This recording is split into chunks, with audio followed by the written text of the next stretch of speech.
We have the smoking gun tape of the president committing the felony. We are listening to the President of the United States on tape, deliberately undermining the security of the national security of the United States, the health and well-being of the people of the United States, and he's doing this knowingly, in real time. It is the smoking gun of his negligence. And as those quotes you were talking about from Mattis and others, demonstrating his unfitness to be the president, but more than anything, instead of leveling with the country, he covers up. We listen to him cover up this grave national emergency. I wanted to always play it down. I still like playing it down. Yes, sir. Because I don't want to create a panic. This is one of the great presidential felonies of all time, maybe the greatest presidential felony, and we have the smoking gun tape of the president committing the felony.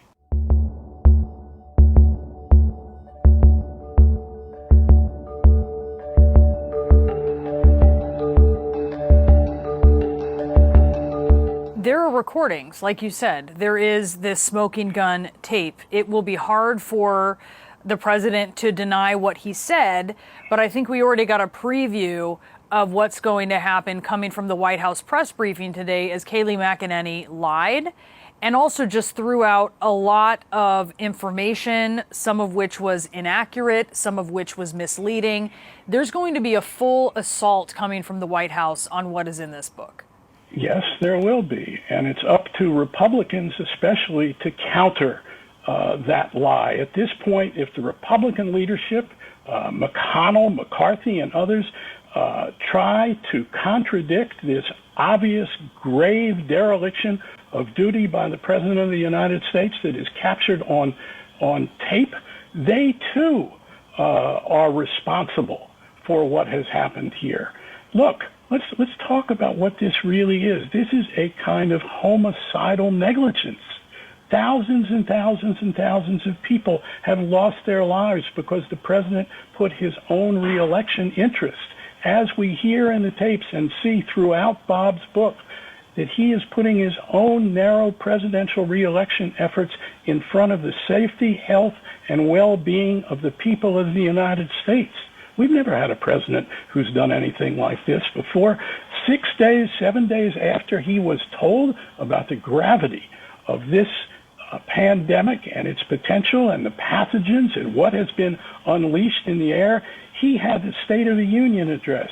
Like Roosevelt would have done, any other great American president, any other competent, concerned American president would have gone before the State of the Union and the Congress and said, we have an enemy such as we have never seen, and we have a national emergency, and we must join together and fight.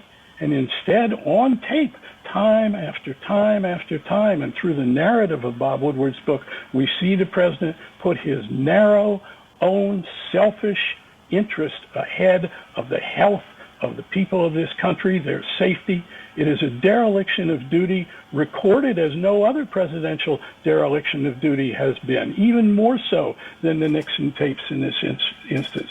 So it's going to be very hard to see how this cannot be addressed by Republicans in particular and their candidate for president of the United States. The last time this happened, during the end of Nixon's presidency, the Republican leadership, including Barry Goldwater, the 1964 nominee of his party for president, went to the White House and told Nixon he had to resign. And the facts here are even graver than in Watergate.